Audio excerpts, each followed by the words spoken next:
Le Grand Matin Sud Radio, 7h, 8h30, Patrick Roger. Il est 8h14, Lévy sans interdit. Bonjour Elisabeth Lévy. Bonjour Patrick, bonjour à tous. Alors cette semaine, Roman Polanski, c'est ça, a été jugé pour diffamation contre l'ex-actrice Charlotte Lewis. Vous voulez revenir sur ce procès et plus largement d'ailleurs. Oui, plus largement sur ce que ça soulève.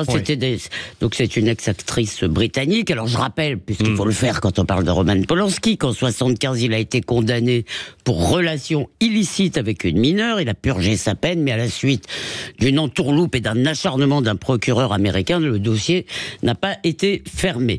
Bon, alors Charlotte Lewis, c'est une autre affaire. Elle joue dans Pirate en 1984. En 2010, elle convoque une conférence de presse pour dire que Polanski l'a violée en 83, avant le tournage de Pirate. Bon, pas de preuves, pas de procès. Polanski ne sera ni condamné ni blanchi. Et en 2019, au moment de la sortie de J'accuse, il déclare à Paris Match un bon menteur à ce sujet. On l'interroge sur Charlotte Lewis et il dit un bon menteur doit avoir une bonne mémoire. Il évoque les contradictions de son accusatrice. Et voilà, c'est pour ça qu'elle l'attaque et elle a osé mardi déclarer à la barre du tribunal que cette interview avait détruit sa vie.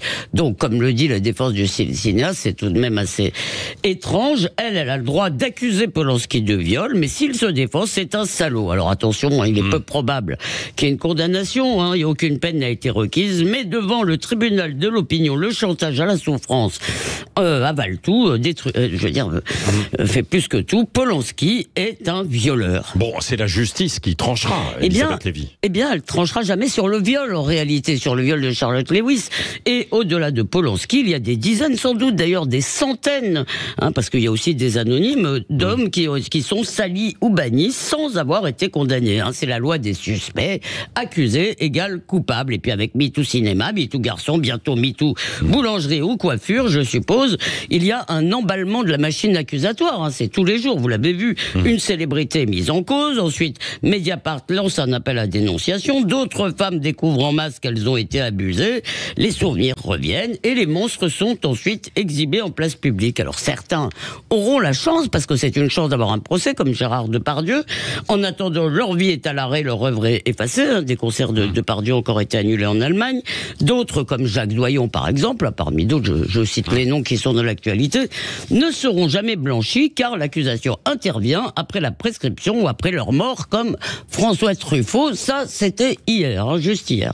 Alors, dans une affaire un peu différente, bien sûr, Clémentine Autain dénonce le Parisien qui a divulgué la plainte pour viol d'Ercilia Soudé contre son compagnon, qui, comme Ercilia Soudé, est un élu de la France insoumise. Alors, Clémentine Autain a raison, pas de les traiter d'extrême droite, évidemment, mais Clémentine Autain a raison. Il est dommage que la gauche n'ait pas cette retenue, si vous voulez, quand l'accusé est de droite, comme Damien Abad, rappelez-vous, le déchaînement.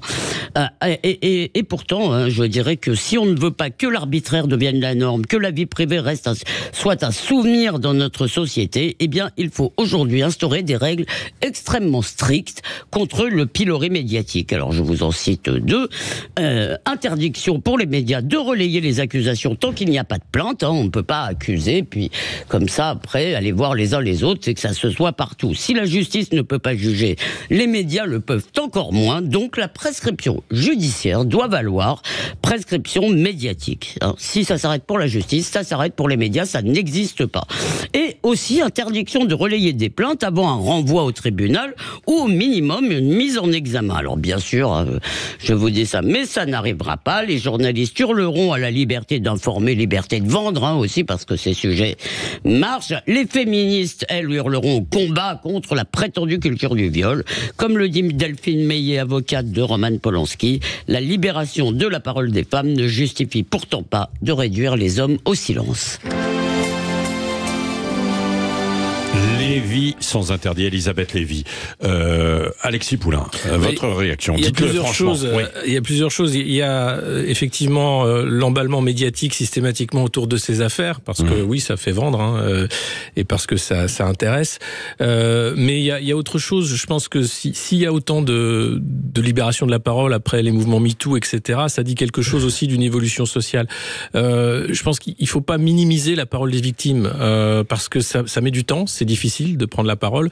On voit que dans le milieu du cinéma, il y avait quand même des profils de Pygmalion, de directeurs, de réalisateurs qui utilisaient leur pouvoir pour asseoir ce pouvoir-là sur des actrices. On va pas reparler de l'affaire Weinstein où là c'était un producteur qui faisait ça. Donc il y a une réalité aussi de prédation dans un milieu et pas que le cinéma, mais donc il faut pas minimiser la parole des victimes. Le problème, c'est que derrière, vous avez effectivement le tribunal médiatique qui peut s'emballer, qui va très loin. Vous avez aussi la cancel culture. Moi, je suis contre le fait de dire que parce que Depardieu est accusé, on va supprimer tous ces films des plateformes, on va arrêter, parce que un film, c'est pas un acteur, c'est une œuvre, c'est beaucoup plus large.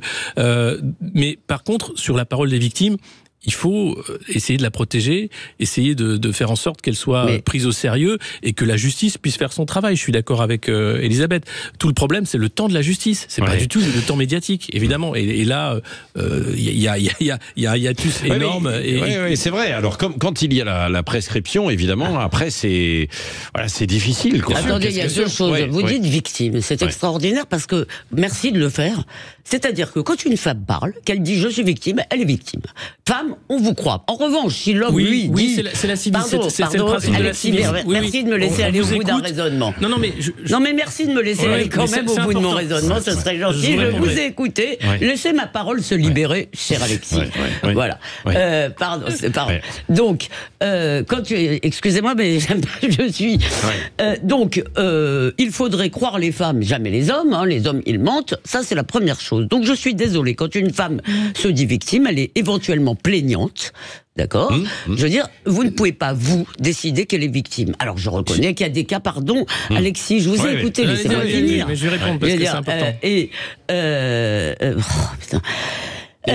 Donc, quand je vous disais, on écoute la parole des femmes, pas celle des hommes, et je veux dire, on peut aller sur la place publique, salir le nom de quelqu'un, et ça, si vous voulez, c'est admis. Un homme, s'il se défend, on va le traiter de tous les noms. La deuxième chose qui me paraît très importante, vous dites la prédation dans les milieux du cinéma. Ce qui est extraordinaire, c'est qu'on parle toutes d'affaires vieilles de 30 ans, en réalité, pratiquement.